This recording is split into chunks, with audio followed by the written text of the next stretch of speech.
Hi guys, welcome back. This is Swordwind. We are the Charlotte branch of the New York Historical Fencing Association, and in this video we're going to be looking at dall'Aggocchie's first form, which he refers to as walking in the guards.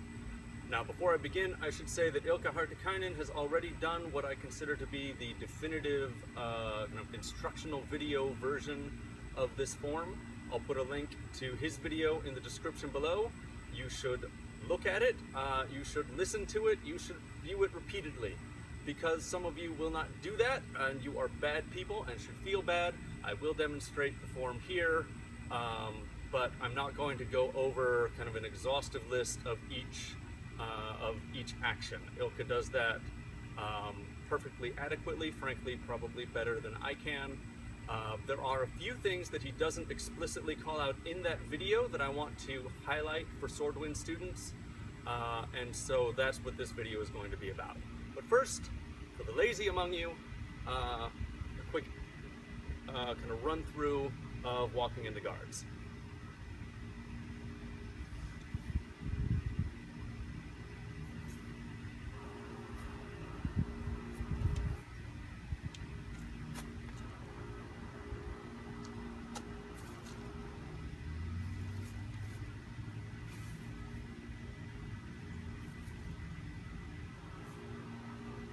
Side.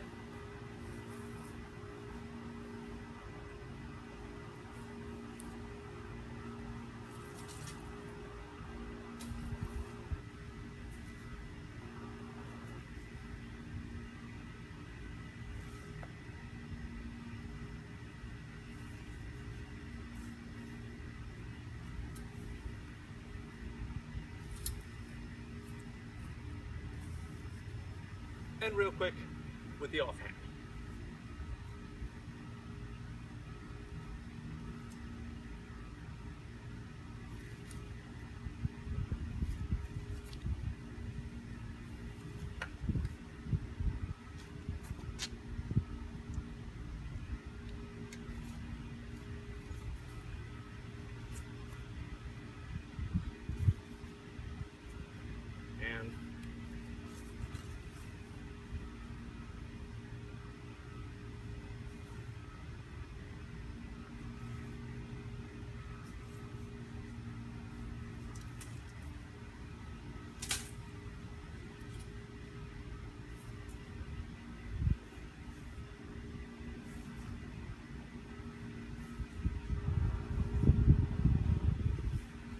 So, a couple of things I want to point out. First off, for those who are not familiar with this form, or just to reiterate, this is not intended to be a combative form. dall'Aggocchie presents this very early on in his manual as a way to just kind of get familiar with the sorts of ways that you transition from guard to guard in the Bolognese style. So for instance, if I am down here in corda lunga stretta, it is possible for me to transition into cinghiale porta di ferro just by doing this. That is sometimes done, however, somewhat unintuitively, and this is kind of what the form is for, it is also done like this. And in the proper context, that's a safer way to transition than simply moving over, because it clears the line in front of your body, gives the opponent an attack.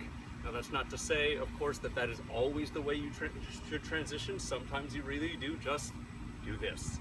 A mezza volta di mano, half turn of the hand, for those of you who are still learning your Italian vocabulary. So, all that to say that this is not a sequence of specific attacks or specific defenses and counters. It is simply a beginner's form to kind of get you moving in the right general way.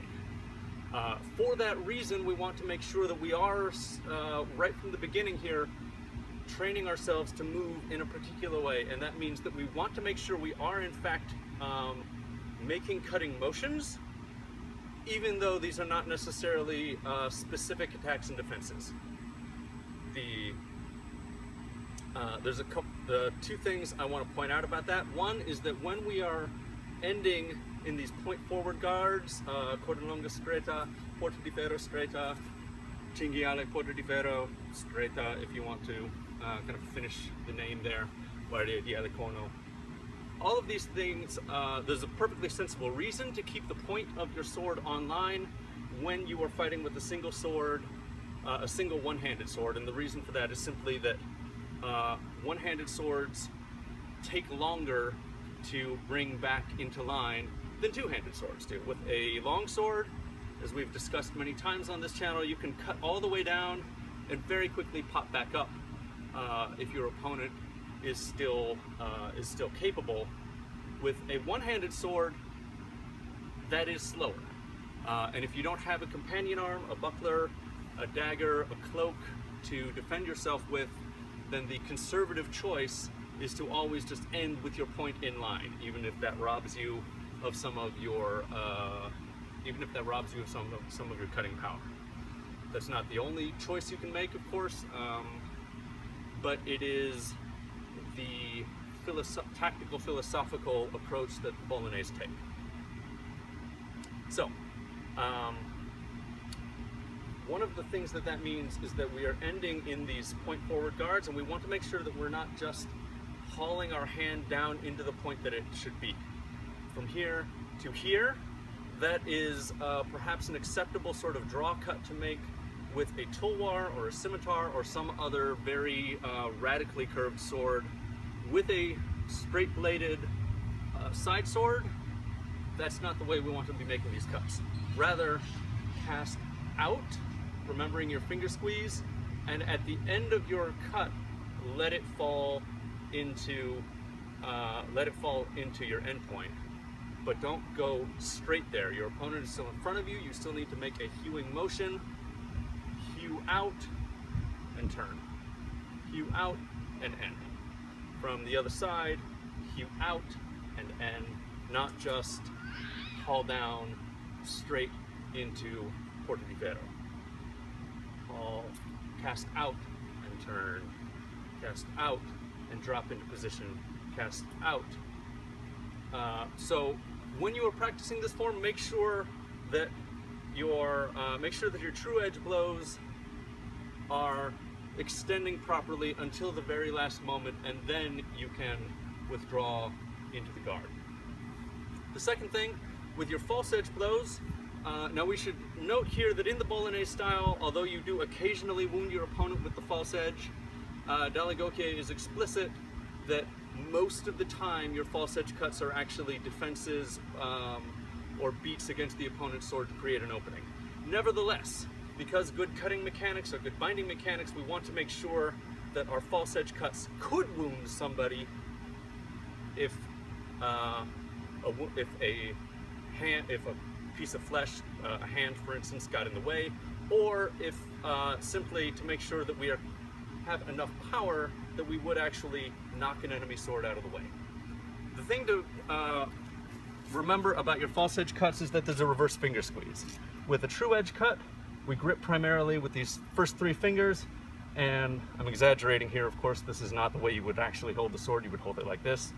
By squeezing these bottom two fingers, you lever the point forward and start that tip accelerating. With a false edge cut, we simply reverse it. Hold primarily with these three fingers, squeeze with the top two, and that kicks the point of the sword in the way we want to go. So remembering that, remembering our extension, we cast out with this reverse finger squeeze, and then back down with our regular finger squeeze. Notice also the torso twist that is necessary with these ribbon cuts, as we call them in Swordwind. That's not dall'Aggocchie's term, but cutting from one side and then again from the other side, like this, or like this. If I'm down here in corda longa stretta, I'm inviting with my left side. That means my hips and my shoulders are pointed off this way and ready to power a cut across my body. That's great. Boom, nice and powerful. Hip twist, reverse finger squeeze, cast the sword out. But now I don't want to just finish the cut, finish the sequence like this. Rather, I need to twist my body back the way it came as I bring my sword around ready for the mandrito squalembrato, And now I am prepared to power this with my whole body. Similarly, from porta di ferro stretta on my left side, I'm inviting with my right side, my sword side, so I'm cocked up this way, ready for this falso manco, boom, nice and powerful. And now I don't just bring the sword around and cut down into coda lunga stretta, rather I twist my body back as I bring my sword back, and now I can power the cut with not just the finger squeeze, not just with casting the arm forward, but also by with the power of my hips. So what your arm is doing in those looks like this: up, down, or up, down, and your torso is twisting with each cut. Twist, reset, twist, twist, reset, twist. So make sure when you're practicing this form that you pay attention to making each movement of the sword something that would actually cut. If you have a trainer that has a decent tachikaze, remember that this is not. Remember that the feedback you get from your sword wind is not just for longsword. This is a universal kind of principle of swordsmanship. Finally, I want to remind my students especially that you don't have to do this walking literally forwards and backwards. That is the way it's presented in dall'Aggocchie. There's absolutely nothing wrong with doing it that way. But as Marazzo says, we have this segno which we should draw on the wall or the floor of our studio. And Marazzo's segno is not so much kind of dance instruction saying step to this exact point with this exact motion. It's more a paradigm to kind of knock students out of the notion that you can only step forward and backwards. So I start off in coda lunga stretta as my next move is going to involve a pass of the left foot. Here, and normally I would do this. I don't have to do that forward though, as the segno should remind us, that could just as easily be out here. And now I've reoriented. Now I'm going to pass with my right foot with the next step. That could be out here. I've reoriented again. Reorient. Reorient. I want you to play with, I want my students at any rate, to play with turning this into a non-linear form. And again, this is not a directly combative form or kata. We're not imagining multiple opponents here. We're not even imagining one opponent in this particular form.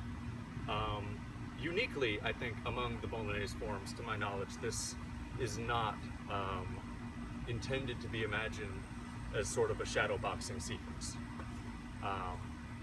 However, I do still think there is value in practicing even these very basic movements in an offline manner. It's very, very easy as fencers to get into a forward and back sort of mindset. That's not the way, frankly, any style of swordsmanship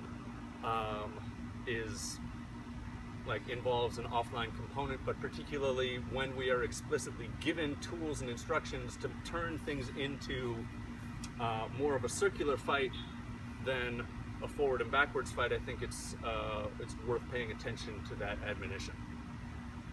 So I hope this has been useful for people. We'll be back at some point with more Bolognese material. We'll be recording more longsword videos as well, of course, and I'll see you next time.